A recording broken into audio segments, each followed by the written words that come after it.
rakyat negeri menjemput Yoahas anak Yosia dan mengangkat dia menjadi raja di Yerusalem, menggantikan ayahnya. Yoahas berumur 23 tahun pada waktu ia menjadi raja, dan 3 bulan lamanya ia memerintah di Yerusalem. Raja Mesir memecatnya dari pemerintahannya di Yerusalem dan mendenda negeri itu 100 talenta perak dan 1 talenta emas. Kemudian Raja Mesir itu mengangkat Eliakim, saudara Yoahas, menjadi raja atas Yehuda dan Yerusalem, dan menukar namanya dengan Yoyakim. Tetapi Yoahas saudaranya itu ditawan oleh Neko dan dibawa ke Mesir. Yoyakim berumur 25 tahun pada waktu ia menjadi raja, dan 11 tahun lamanya ia memerintah di Yerusalem. Ia melakukan apa yang jahat di mata Tuhan Allahnya. Nebukadnezar, Raja Babel, maju melawan dia, membelenggunya dengan rantai tembaga untuk membawanya ke Babel. Juga beberapa perkakas rumah Tuhan dibawa Nebukadnezar ke Babel dan ditempatkan di istananya di Babel.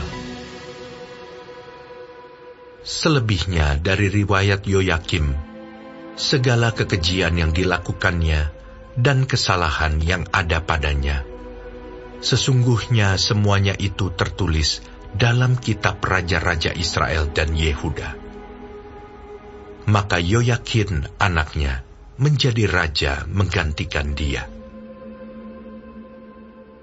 Yoyakin berumur 18 tahun pada waktu ia menjadi raja, dan 3 bulan 10 hari lamanya ia memerintah di Yerusalem. Ia melakukan apa yang jahat di mata Tuhan. Pada pergantian tahun, Raja Nebukadnezar menyuruh membawa dia ke Babel, beserta perkakas-perkakas yang indah-indah dari rumah Tuhan. Dan Zedekia, saudara ayah Yoyakin, menjadi raja atas Yehuda dan Yerusalem. Zedekia berumur 21 tahun pada waktu ia menjadi raja, dan 11 tahun lamanya ia memerintah di Yerusalem. Ia melakukan apa yang jahat di mata Tuhan Allahnya, dan tidak merendahkan diri di hadapan Nabi Yeremia yang datang membawa pesan Tuhan. Lagi pula ia memberontak terhadap Raja Nebukadnezar yang telah menyuruhnya bersumpah demi Allah.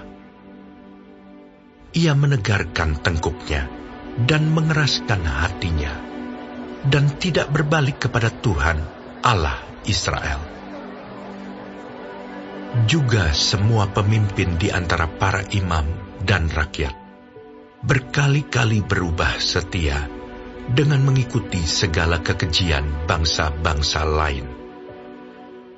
Rumah yang dikuduskan Tuhan di Yerusalem itu dinajiskan mereka. Namun Tuhan Allah nenek moyang mereka berulang-ulang mengirim pesan melalui utusan-utusannya, karena ia sayang kepada umatnya dan tempat kediamannya. Tetapi mereka mengolok-olok utusan-utusan Allah itu, menghina segala firman-Nya, dan mengejek nabi-nabinya. Oleh sebab itu, murka Tuhan bangkit terhadap umat-Nya, sehingga tidak mungkin lagi pemulihan. Tuhan menggerakkan raja orang Kasdim melawan mereka. Raja itu membunuh teruna mereka dengan pedang dalam rumah kudus mereka, dan tidak menyayangkan teruna atau gadis, orang tua atau orang ubanan. Semua diserahkan Tuhan ke dalam tangannya. seluruh perkakas rumah Allah, yang besar dan yang kecil, serta harta benda dari rumah Tuhan, harta benda raja, dan harta benda para panglimanya, semuanya dibawanya ke Babel. Mereka membakar rumah Allah, merobohkan tembok Yerusalem, dan membakar segala puri dalam kota itu dengan api, sehingga musnahlah segala perabotannya yang indah-indah.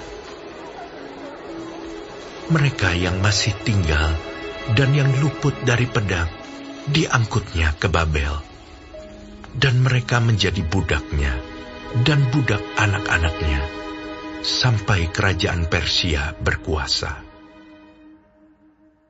Dengan demikian genaplah firman Tuhan yang diucapkan Yeremia, sampai tanah itu pulih dari akibat dilalaikannya tahun-tahun sabatnya. Karena tanah itu tandus selama menjalani sabat, hingga genaplah 70 tahun. Pada tahun pertama zaman Koresh, raja negeri Persia, Tuhan menggerakkan hati Koresh, raja Persia itu, untuk menggenapkan firman yang diucapkan oleh Yeremia, sehingga disiarkan di seluruh kerajaan Koresh secara lisan dan tulisan pengumuman ini. Beginilah perintah Koresh, raja Persia. Segala kerajaan di bumi telah dikaruniakan kepadaku oleh Tuhan, Allah semesta langit. Ia menugaskan aku untuk mendirikan rumah baginya di Yerusalem, yang terletak di Yehuda. Siapa di antara kamu termasuk umatnya, Tuhan Allahnya menyertainya, dan biarlah ia berangkat pulang.